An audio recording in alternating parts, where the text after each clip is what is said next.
Last week, you watched us thoroughly enjoy our last day in Bora Bora before setting off on our next adventure. This week, join us for yet another storm as we narrowly avoid several collisions thanks to our rock-solid anchor watch system. I'm Holly. That's Ray.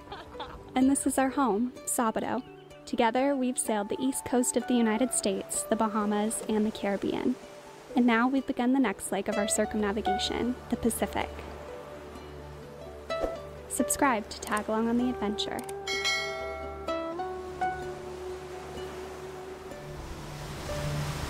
Wanna tell them about our morning?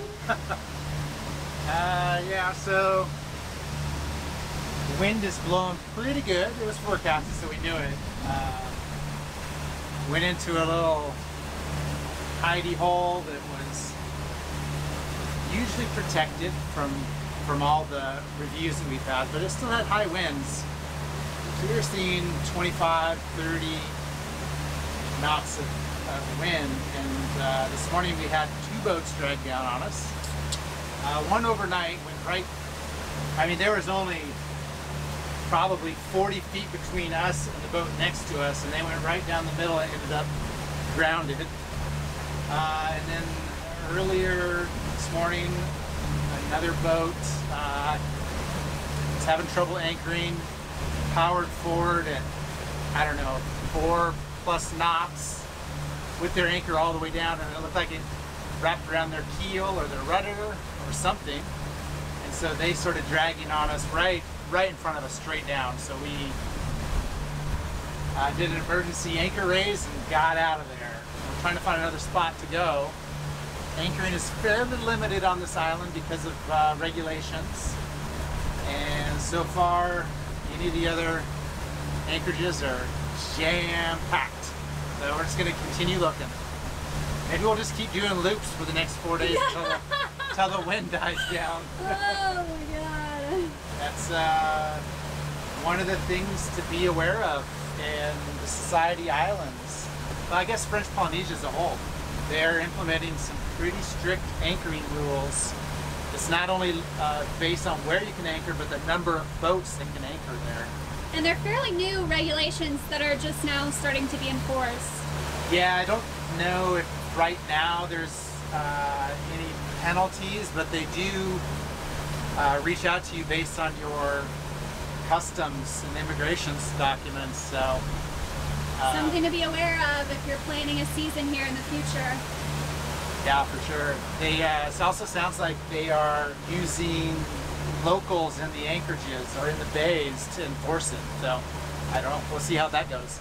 All right, this is where we've ended up. We're on the leeward side of the island, so we're about as protected as we can be. It did rain on us coming in here, but it looks like it's clearing up nicely, so I think we're gonna check out shore.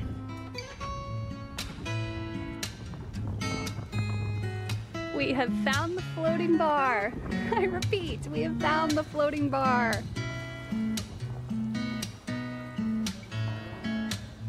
There's our girl.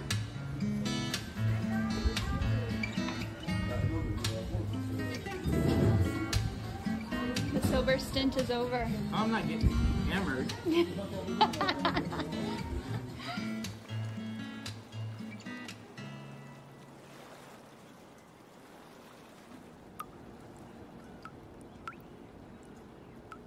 It's looking dark and spooky over there.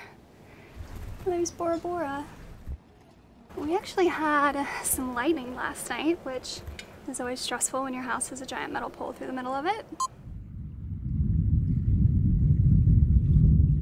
Whoa, that sounds mean.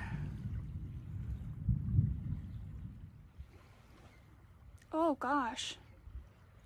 We had a guy in front of us earlier who started dragging into us. That makes 3 boats this week, which seems insane. We already had the dinghy down at the time, so Ray went over to ask if maybe they needed some help, and the captain said that the windlass kept tripping the breaker, so he was repeatedly leaving the helm to crawl into the engine compartment and fix things. Thankfully, he got it under control in time. Once they left, we took the opportunity to move as far forward as we could, so hopefully we won't have anybody in front of us for a while. The weather's supposed to get pretty bad again this afternoon, but I think we're happy with our current spot. How's it going in here? Good. We're going to do a quick overview of our anchor watch system. Especially the last week, it's been pretty windy and gusty, and we've been in an anchorage that is frequented by a lot of bareboat charter captains. Not saying that they're higher risk than cruisers, but we've seen a lot of them moving around the anchorage, we'll say. So we want to make sure we don't move around the anchorage as well.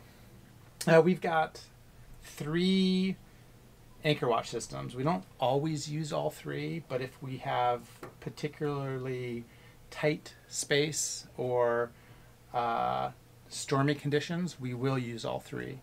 So we've got our Vesper Cortex, and this is right now on our anchor watch. And we've got a couple of spots here because we have moved in here. And this anchor watch, I'll just set it off so you can hear what this one does. Anchor drag alert. And it'll just get louder and louder and louder. Anchor drag alert. This goes off up here at our helm and next to our bed. So let me fix this. Then the other one that we have is QTVLM. And the cool thing about this is that we also have zones that we can identify within our anchor swing radius that we want it to go off. So for example, over here, you can see we went way up here, which is getting really close to the reef. So we had this set and it went off. And I'll let you listen to what this one sounds like.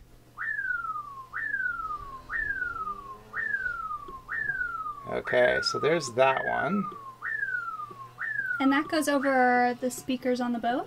Yes, that goes over the speakers on the boat.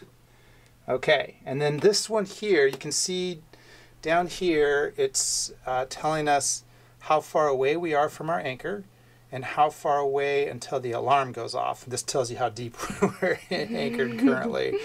And I'll let you hear what this one does.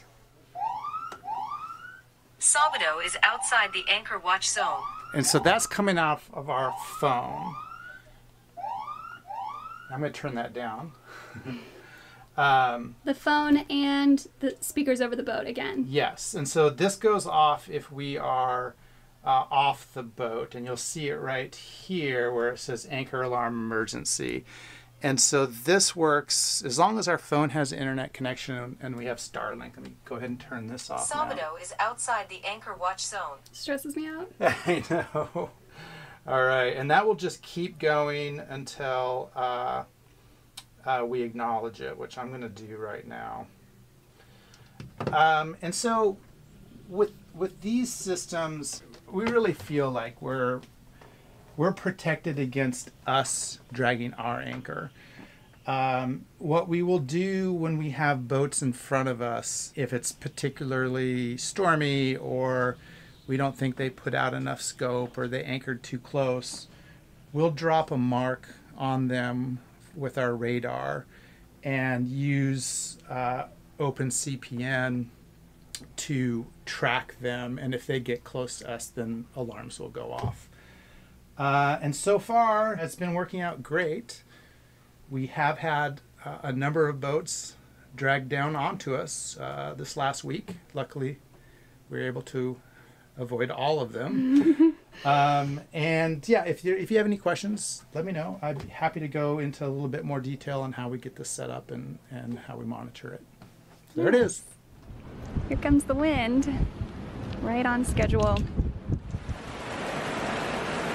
Jeez.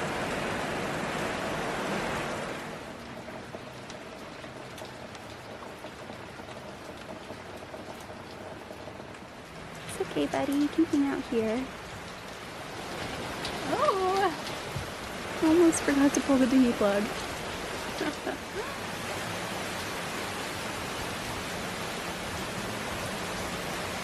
Well, Hey guys! that's it for this week, Thanks guys. for watching. We're gonna enjoy the lovely Tropical paradise. South Pacific weather. We pretty much post in real time, so if you want to see how we made it out of the rest of this storm, you can check out our blog. We do blog posts which go up the day after this video will. The storm that's been lasting for 1.5 weeks. Okay, wait, I have to show you. This is what our anchorage looks like an hour into the storm. I mean, had to have been a landslide or something on shore.